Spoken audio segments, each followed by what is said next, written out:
नमस्कार, देश न्यूज का खास कार्यक्रम रियल स्टेट की रियलिटी देख रहे हैं आप। मैं हूं आपके साथ ऋषिका गुप्ता और आज बात करेंगे भैरुंदा की। भैरुंदा क्षेत्र अंतर्गत आने वाली मां नर्मदा नदी को लोगों की जीवनदायिनी कहते हैं, लेकिन पूर्व मुख्यमंत्री और राजस्व मंत्री करण सिंह वर्मा के गृह जिला में किसके इशारे पर नर्मदा नदी को खोखला किया जा रहा है, अब ये बड़ा सवाल बन गया है। रेत माफिया मां नर्मदा के अस्तित्व को मिटाने में कोई कसर नहीं छोड़ रहे। नर्मदा नदी के सभी घाट, जहाजपुरा, आवली घाट, बाबरी, जमावर, छिंदगांव, वाडगांव, आमदा, जादिद, सिलकंठ, सातदेव, छिपानेर के घाटों पर रेत का अवैध उत्खनन जोरों पर चल रहा है। रात हो या दिन यहां बेखौफ होकर जेसीबी, पोकलेन, पनडुब्बी द्वारा रेत निकाली जा रही है। इनको कोई रोकने वाला तो है ही नहीं। वही खबर चलाए जाने के बाद कार्रवाई के नाम पर माइनिंग विभाग इक्का दुक्का गरीब मजदूरों की पनडुब्बियां, किश्तियां पकड़कर अपनी पीठ अपने आप थपथपा लेते हैं। बीते मंगलवार की अगर हम बात करें तो माइनिंग विभाग ने नर्मदा के घाट पर कार्रवाई की, लेकिन माइनिंग विभाग की इस बड़ी कार्रवाई में सिर्फ 2 डंपर और 2 ही पनडुब्बी मिली, जिनको जब्त कर थाने लाया गया। कार्रवाई के नाम पर ऐसी लीपापोती होती है तो कहीं न कहीं माइनिंग विभाग प्रशासन पर उंगली उठाना तो लाजमी है। और अब ये बड़ा सवाल बन गया है कि क्या मात्र 2 डंपर और 2 पनडुब्बियां पकड़ने से इस अवैध उत्खनन को रोका जा सकता है? मां नर्मदा से जो रेत का अवैध उत्खनन रात दिन लगातार जारी है, क्या इसे रोका जा सकता है? बड़ा सवाल यही है। इस पर चर्चा करेंगे, लेकिन उसके पहले आइए आपको सुनाते हैं राजस्व मंत्री मध्य प्रदेश शासन से करण सिंह वर्मा ने क्या कुछ कहा। मैंने श्योर में कलेक्टर्स सारे ठेकेदारों की मीटिंग दी थी, माइनिंग वालों से मिली थी। ये ठीक है, अवैध खनन इसमें हो रहा है, कहीं ना कहीं इसमें कमी है, मगर जब शिवराज जी मुख्यमंत्री थे तो उन्होंने इसको सही तरीके से किया था। और जैसे कमलनाथ जी मुख्यमंत्री बन गए तो उन्होंने थोड़ी नीति में परिवर्तन कर दिया और वो कहीं ना कहीं हमारे लिए घातक है। मेरे कलेक्टर ने भी पोकलेन जाके पकड़ी है, एसडीओ जमील ने भी पकड़ी, जमील खान ने भी, तो कार्रवाई तो की हमने, मगर फिर भी इसमें दिक्कत आ रही है थोड़ी। और अब जैसे मैंने मुख्यमंत्री से भी इस मामले में बात करूँगा। तो ये तस्वीरों में आपको दिखा रहे हैं किस तरह से मां नर्मदा से दिन रात अवैध उत्खनन लगातार जारी है। ये तस्वीरें आपको दिखा रहे हैं भैरुंदा क्षेत्र से, जहां पर आप देखिए सभी घाटों पर लगातार अवैध उत्खनन जारी है। इन्हें रोकने वाला कोई नहीं। और जब कार्रवाई की बात की जाती है, माइनिंग विभाग से इसकी शिकायत की जाती है, लीपापोती कर दी जाती है। जब इसकी खबर चलाई गई, जब खबर प्रकाशित हुई, तो उसके बाद कार्रवाई के नाम पर 2 डंपर और 2 पनडुब्बियां जो है वो जब्त कर ली गई, इन्हें थाने लाया गया। लेकिन बड़ा सवाल यहाँ पर खड़ा होता है कि क्या सिर्फ 2 डंपर जब्त कर लेने से पूरे इस माइनिंग को रोका जा सकता है, इस अवैध उत्खनन को रोका जा सकता है? और चलिए ज्यादा जानकारी के साथ हमारे साथ संवाददाता खाम सिंह परमार भैरुंदा से जुड़ गए हैं, इनसे जानकारी लेंगे। खाम सिंह, आपसे जानना चाहेंगे क्योंकि जिस तरह से नर्मदा नदी से अवैध उत्खनन जो है वो लगातार जारी है, किसके इशारे पर यह किया जा रहा है या किसका संरक्षण मिल रहा है? अगर संरक्षण नहीं है तो विभाग और प्रशासन इस पर कार्रवाई क्यों नहीं करता? इसमें मैम क्या है, कहीं ना कहीं सरकार की कमी है। अवैध उत्खनन सरकार की छत्रछाया में वो अवैध उत्खनन हो रहा है। यहाँ माइनिंग अधिकारी नाम के माइनिंग अधिकारी हैं, लेकिन वो आते हैं, आने के बाद एक आध पनडुब्बी या एक आध जो गरीब तबके के लोग हैं जो पनडुब्बी से रेत उत्खनन करते हैं, उनको पकड़ लेते हैं और उनको उनकी नाव जब्त करके वो बाकी जो बड़े उस पे जो उत्खनन हो रहा है उनके ऊपर कोई कार्रवाई नहीं हो रही, उनको सरकार का संरक्षण प्राप्त है। ठीक है खाम सिंह जी, लेकिन जिस तरह से आप बता रहे हैं अवैध उत्खनन जारी है, आप देखिए दिन में भी चल रहा है, रात में भी चल रहा है, तो ये सवाल तो उठता है कि आखिर इस पर कार्रवाई क्यों नहीं हो रही? और जैसा आपने बताया कि सरकार की मिलीभगत या फिर शासन प्रशासन की मिलीभगत, तो इस पर कोई एक्शन क्यों नहीं लिया जाता? यहाँ पर करण सिंह वर्मा भी जिस तरह से बता रहे थे, और जो कार्रवाई हमने देखी है खबर प्रकाशित होने के बाद या फिर खबर चलने के बाद, तो 2 डंपर जब्त किए गए। अब 2 डंपर जब्त कर लेने से इतने बड़े लेवल पे जो खनन हो रहा है उस पर लोग थोड़ी ना लगाई जा सकती है। जी मैम, इसमें क्या राजस्व मंत्री करण सिंह वर्मा जी से भी बात हुई, उन्होंने भी ये बोला क्या कि कहीं ना कहीं ये माइनिंग विभाग की कमी है और कहीं ना कहीं इनको संरक्षण बड़े लेवल के ऊपर संरक्षण प्राप्त हो रहा है, इसीलिए कार्रवाई नहीं हो पा रही है। ठीक है खाम सिंह जी, हमारे साथ वरिष्ठ पत्रकार चंद्र भगवान जी भी जुड़े हुए हैं। चंद्र जी, आपसे जानना चाहूंगी मैं, जिस तरह से ये पूरा मामला निकलकर सामने आया है, हम अधिकतर देखते हैं कि जब इस तरह के मामले सामने आते हैं, अब जैसे कि हमने कार्रवाई जब यहाँ पर देखी तो 2 डंपर 2 पनडुब्बियां जो है वो जब्त की गई, उन्हें थाने लाया गया, रिपोर्ट वगैरह लिखाई गई, लेकिन आपको लग रहा है कि सिर्फ 2 डंपर या 2 पनडुब्बी है उनको जब्त करने से इस पूरे खनन पर रोक लगाई जा सकती है? कृतिका, बताना चाहूंगा कि ये जो क्षेत्र है मध्य प्रदेश के पूर्व मुख्यमंत्री शिवराज सिंह चौहान का बुधनी विधानसभा क्षेत्र, जो कि सीहोर जिले के अंतर्गत नर्मदा नदी आती है। नर्मदा नदी में 32 खदानें ठेकेदार को लीज पर दी गई है सरकार द्वारा, लेकिन जहां का पट्टा दिया गया है वहां ठेकेदार खुदाई न करते हुए बीच नर्मदा में गहरे पानी में एनजीटी के नियमों को ताक पे रख के पोकलैंड और पनडुब्बियों से रेत निकाल रहा है। जब इसकी खबरें प्रकाशित समाचार या चैनलों में होती है तो जो ठेकेदार के दलाल अधिकारी है वो क्या करते हैं कि जो गरीबों की किश्तियां चलती है उनको पकड़ के, या फिर जो डंपर वाले एक डंपर के 30-30 हजार 40-40 हजार रुपए दे रहे हैं ठेकेदार को, उनके 1-2 फीट अगर ओवर रेत होती है तो उनको पकड़कर उन गरीबों पर केस बनाते हैं, ना कि उस ठेकेदार पर जो कि नर्मदा से 30,000 रुपए में रेत ओवरलोड भर के दे रहा है। हम डंपर मालिकों को चोर नहीं कहेंगे, क्योंकि हर डंपर वाला पैसा दे के आ रहा है। पहले जो माफियावाद चलता था डंपर वाला, वो आज नहीं चल रहा। आज सिर्फ सबसे बड़ा माफिया है तो ये साउथ का अन्ना, जिसने कि आधे मध्य प्रदेश की रेत खदानों पर कब्जा किया है, जिसमें कि सीहोर का ठेका लिया है किसने? यूफोरिया चंद्रशेखर ने, लेकिन उससे पेटी पर काम कर रहा है अन्ना, जो कि अपने रुपए के बल पे पूरे मध्य प्रदेश शासन को खरीद रखा है, जिसमें खनिज अधिकारी या इंस्पेक्टर या कलेक्टर कोई कार्रवाई करता है सिर्फ गरीबों पर करते हैं, ना कि अभी आप जहाजपुरा चले जाइए, जाजना चले जाइए, डेली जाजना में भोपाल के पुलिस अधिकारियों के रिश्तेदार की 4-4 पोकलैंड चल रही, लेकिन आज तक 3 साल में इस खनिज अधिकारी या इंस्पेक्टर ने आज तक उन पर कोई कार्रवाई नहीं की। अभी वर्तमान में जहाजपुरा में 6 पोकलैंड चल रही है, आप आपके विजुअल में देख सकते हैं, सुबह 6 बजे के विजुअल है और शाम 7 बजे के। अगर ये वहाँ चल रही तो इनने उन पर कार्रवाई क्यों नहीं की? सिर्फ गरीबों को कार्रवाई क्यों करते हैं? ये बड़ा सवाल है।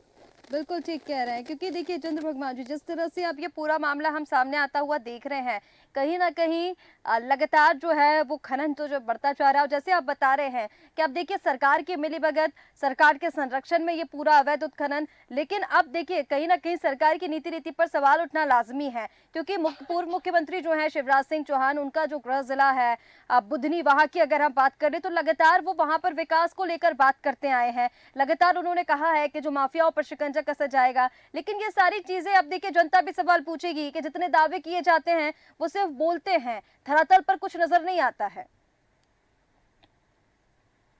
मुख्यमंत्री शिवराज सिंह चौहान 18 साल मुख्यमंत्री रहे, लेकिन उनके कार्यकाल में मात्र पूरे 3200 खदान वैध और अवैध 40 खदानों में सिर्फ 35 से 40 पोकलैंड मशीनें चलती थी। लेकिन आज अगर आप देखेंगे तो मोहन सरकार में उन्हीं खदानों में 4 गुना पोकलैंड मशीनें बढ़ गई। मतलब आज अगर गिनती की जाए, भोपाल या केंद्र की कोई टीम एकदम से अचानक अगर धावा बोले तो कम से कम 200 पोकलैंड और 200 पनडुब्बियां पकड़ाएगी, लेकिन ये खनिज अधिकारी या मोहन सरकार को नहीं दिखता कि किस तरह नर्मदा का दोहन किया जा रहा है।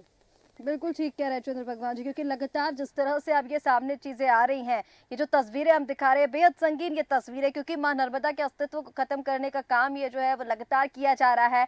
प्रशासन की आंखें नहीं खुल रही हैं और इसको लेकर कार्रवाई की बेहद जरूरत भी है। आपका हमारे साथ जुड़ने के लिए चंद्र भगवान जी बहुत शुक्रिया। तो तस्वीरें लगातार आपको टीवी स्क्रीन पर दिखा रहे हैं, ये सुबह 6 बजे की तस्वीरें हैं, जहां पर मां नर्मदा के तट पर किस तरह से अवैध उत्खनन, जहां की परमिशन है वहां ना कर अंदर गहराई में जाकर अवैध उत्खनन जो है वो लगातार जारी है। अवैध तरीके से रेत निकाली जा रही है, लेकिन प्रशासन का डंडा इसके ऊपर चलता हुआ दिखाई नहीं देता है और कहीं ना कहीं अब प्रशासन की रीति पर सवाल खड़े होते हैं। खाम सिंह परमार जी, जिस तरह से अभी चंद्र भगवान जी ने बताया कि जो पोकलैंड चल रही हैं वो कहीं ना कहीं जो सरकार में बड़े लोग हैं उनके रिश्तेदार हैं, या जो पुलिस अधिकारी उनके रिश्तेदार हैं, जब यही लोग मिलकर इस तरह का अवैध उत्खनन कराएंगे तो फिर कार्रवाई का सवाल कैसे उठता है, कैसे इस पर कार्रवाई होगी? कार्रवाई तो होना चाहिए, चाहे शासकीय कर्मचारी के हों या उनके रिश्तेदार की पोकलैंड हो, लेकिन कहीं ना कहीं नर्मदा जी की तो सीना छलनी हो रहा है। नर्मदा जी को जीवन दायिनी माँ नर्मदा बोलते हैं, उसमें जीव जंतु जो छोटे छोटे जीव जंतु हैं, जो मित्र कीट है, उनका भी हनन हो रहा है। उसमें पोकलैंड और पनडुब्बी अंदर पानी में डाल के निकाल के रेत निकाल के अवैध उत्खनन कर रहे हैं। ठीक है खाम सिंह जी। और एक बात और उन्होंने कही, जैसे पूर्व मुख्यमंत्री शिवराज सिंह चौहान के जो बुधनी क्षेत्र की यहाँ बात कर रहे थे, विधानसभा बुधनी क्षेत्र, और उसी के आसपास ये पूरा जो अवैध उत्खनन है वो हम देख पा रहे हैं। उन्होंने ये कहा कि पूर्व मुख्यमंत्री शिवराज सिंह चौहान के राज में जहाँ पर 4 डंपर चलते थे या फिर 4 पोकलेन चलती थी, आज मोहन सरकार राज में वही जो है वो 4 गुना बढ़ गई है। इसको लेकर क्या कहेंगे? मैम इसमें क्या है, पूर्व मुख्यमंत्री शिवराज सिंह जी चौहान, वो उनके समय पे दायरा सीमित था, कम फोकलेन जैसी भी चल रही थी, और ये उनका विधानसभा क्षेत्र है, इसलिए यहाँ कहीं ना कहीं उनका कुछ दबाव था। और अब तो सरकार मोहन सरकार में जो कोई दबाव नहीं रहा, अधिकारी कर्मचारी अपनी मनमानी कर रहे हैं, और उन्हीं के रिश्तेदारों की, अधिकतर जो कर्मचारी उन्हीं के रिश्तेदारों की या उनके संरक्षण प्राप्त है, उन्हीं की फोकलैंड जेसीबी डंपर वगैरह चल रहे हैं। ठीक है कि खाम सिंह जी, हमारे साथ समाज सेवी शेखर चौहान जी भी जुड़ गए हैं। शेखर जी, मैं आपके पास आना चाहूंगी सीधे इस मामले को लेकर। देखिए, आप जो तस्वीरें दिखा रहे हैं बेहद गंभीर भी इसलिए हो जाती है कि लगातार जहां सरकार एक तरफ दावे कर रही है कि ऐसे माफियाओं पर शिकंजा कसा जाएगा, चाहे वो खनन माफिया हो, भू माफिया हो, इसको लेकर लगातार बात तो की जा रही है। अब देखिए, धरातल पर कुछ नजर नहीं आ रहा है। बुधनी विधानसभा क्षेत्र में इतने बड़े लेवल पर अवैध उत्खनन होना, रेत का उत्खनन होना एक बड़ी बात है। और जिस तरह से यहाँ पर बताया गया कि शिवराज सरकार में जो खनन कम हुआ करता था, आज मोहन सरकार में वही खनन 4 गुना बढ़ गया है। इसको किस तरह से देखें? पहले जो खनन होता था बुधनी विधानसभा में या नर्मदा तटीय क्षेत्रों में, ये दोनों जिलों की बात कर रहा हूं मैं, हरदा की बात कर रहा हूं, होशंगाबाद और सीहोर।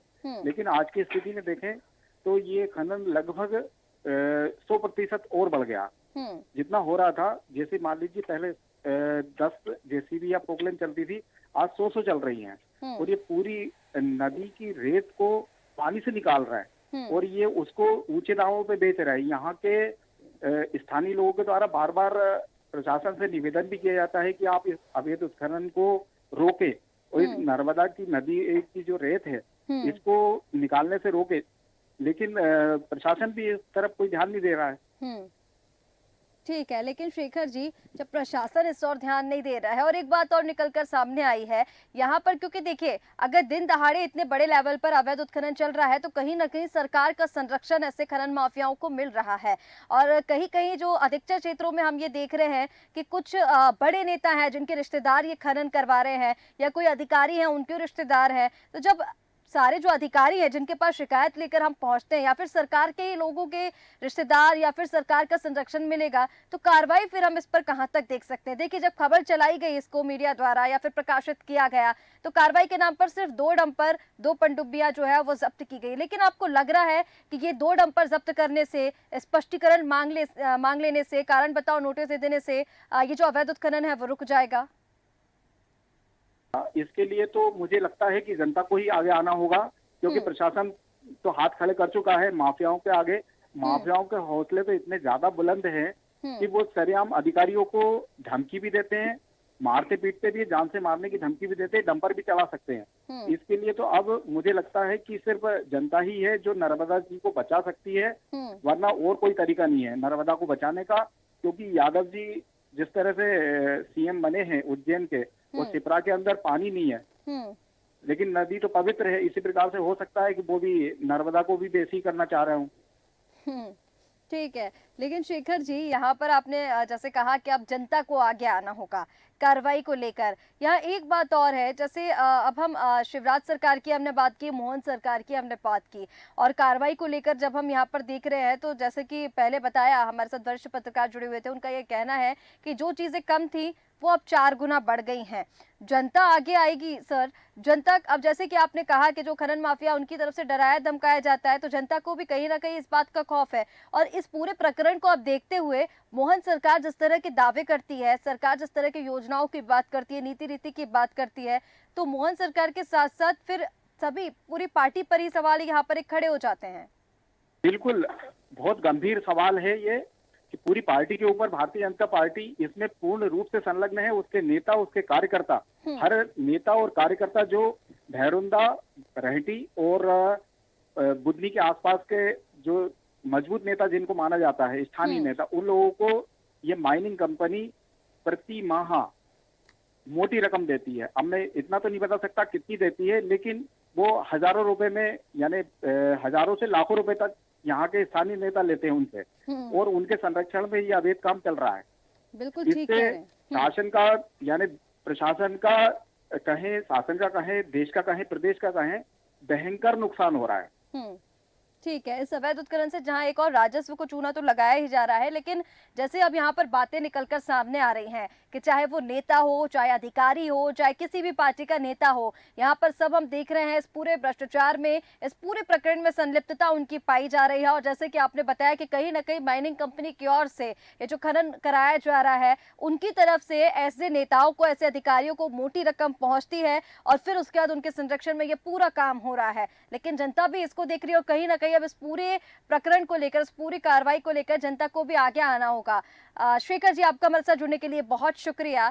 तो खाम सिंह जी, अब जिस तरह से ये पूरी हम प्रकरण देख रहे हैं, कार्रवाई को लेकर हम लगातार बात कर रहे हैं, और जैसे शेखर जी ने अभी एक चीज पर ध्यान केंद्रित किया कि कहीं ना कहीं जो बड़े नेता हैं, जो बड़े अधिकारी हैं, उनको माइनिंग कंपनी की ओर से मोटी रकम पहुंचाई जाती है, यानी अब सभी जो है वो भ्रष्टाचार में संलिप्त हैं। खाम सिंह जी। जी मैं, हाँ, कहीं ना कहीं दिख ही रहा है, पूरे अधिकारी, कर्मचारी और नेता, बीजेपी सरकार के नेता है, वो उनको पैसे मिल रहे हैं, तो वो इस ओर ध्यान नहीं दे रहे हैं। बिल्कुल ठीक कह रहे हैं खाम सिंह जी। तो तस्वीरें आपको लगातार दिखा रहे हैं किस तरह से ये तस्वीरें जो है बुधनी विधानसभा क्षेत्र के साथ ही साथ जिन घाटों पर होशंगाबाद और सीहोर की अगर हम बात करें तो वहां के आसपास के घाटों पर मां नर्मदा नदी से लगातार अवैध उत्खनन दिन दहाड़े किया जा रहा है। रात के अंधेरे में भी लगातार ये जारी रहता है, लेकिन इसकी सुध लेने वाला कोई नहीं, इस पर कार्रवाई करने वाला कोई नहीं। आप सभी का हमारे साथ जुड़ने के लिए बहुत शुक्रिया।